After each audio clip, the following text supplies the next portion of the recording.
The kick drum is the foundation of your track. It's often the loudest and the most frequent sound, so choosing the right one is crucial. But if you have a bad kick, that can ruin even the best track. But how would you know if a kick is good or bad? Take this one for example. This kick is perfect for dance music, but drop the same kick onto a Lana Del Rey song,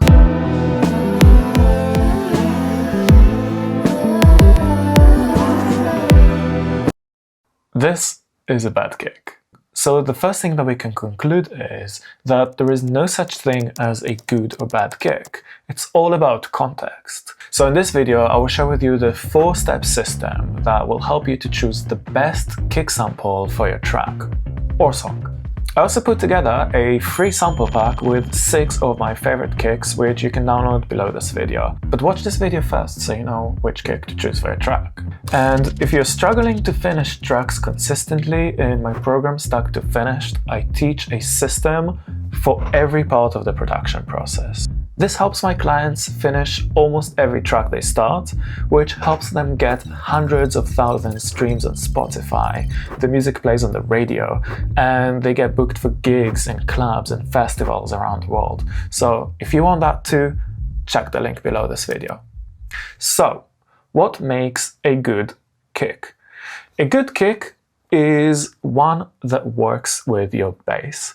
It's always about the relationship between them and not just about the kick itself. So I want to show you now the steps you need to take to choose the best kick drum for your track.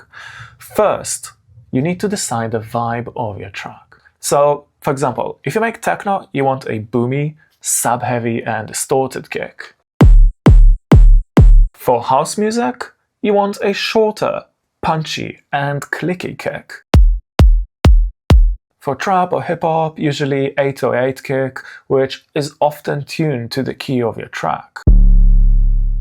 Trance and psytrance have a punchy kick with a fat body and transient. And for pop music, you usually want a clean and punchy kick. So step number 2 is auditioning kicks. So I always like to use my kicks in audio and not in MIDI for reasons that will become apparent throughout this video. There are a few things you need to look for in a kick sample. First of all, ask yourself, is it loud? Is it stable? And if it fits the style of your track. The style of my track for the purpose of this tutorial is kind of like a poppy house music. Sounds weird without a kick. Step 3. Once you have found 2 to 4 kick samples, place them in the arrangement like so, and audition them together with your bass and drums to find the one that works the best for your track. Never test your kick in solo. You can work with these questions as a reference. Does the transient cut through the mix? Does the body sound muddy or clean? And if the tail is too short? So, let's try to answer these. So, we have here kick number 1, kick number 2, kick number 3, and kick number 4. First of all, I want just to have a listen to the entire arrangement.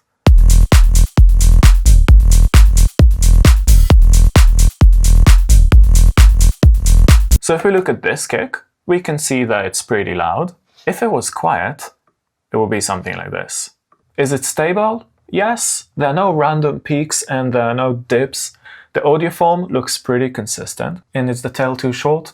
No, the tail is pretty good. This kick is actually a little bit longer than I need. But if we're going to this kick, this is a little bit of a weird kick. Is it stable? Not so much. Look at this peak, look at this dip. And also you can see how the tail of the kick is decaying quite quickly. If we audition our kicks in MIDI, I wouldn't be able to answer these questions. Also, make sure that you listen to how the kicks sound, but pay attention to how it feels.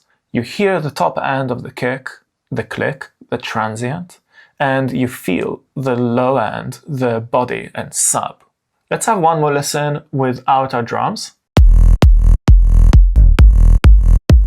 Okay, I don't like the last 2 kicks. I do like the first 2.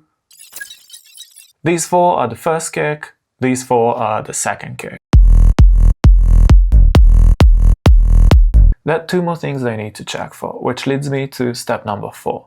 So the big question is, do you need to tune your kicks? Now, while kicks aren't traditionally pitched, the subfrequency often resonates with a specific note. You can use a spectrum analyzer to detect the key of your kick. So our first kick is on E, and the second kick is on F sharp. However, don't obsess over tuning your kicks in every single track. Sometimes it's not the best option, for two reasons. Sometimes a kick that isn't in the root key of the track can complement the groove of the track. Second, don't overcomplicate things. As a beginner, you might have not developed yet the listening skills required to choose a kick. You can try tuning it 1 or 2 semitones up or down, but if the kick doesn't feel right, just swap it. All you need to do is loop one kick, double click on the kick to get to this window, and then tune it by 1 semitone or 2.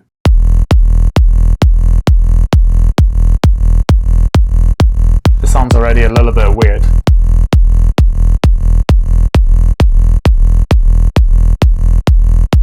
I think in this case, it makes no difference. To be honest, it's more important that you make decisions fast and finish tracks, rather than obsessing over the key of your kick. You will learn so much more from finishing tracks consistently, even if they're not perfect. And 99% of people won't even recognize your track because of its kick. But what people will notice is if your kick isn't cutting through the mix. Sometimes one kick isn't enough. So let's try to layer a hat over this kick, and also in this case I will audition at least 2 different hats. Let's take this one, and let's take this one. So I took these 2 hats, added a little bit of a fade, let's play them. Added a little bit of EQ as well. And let's reduce the volume.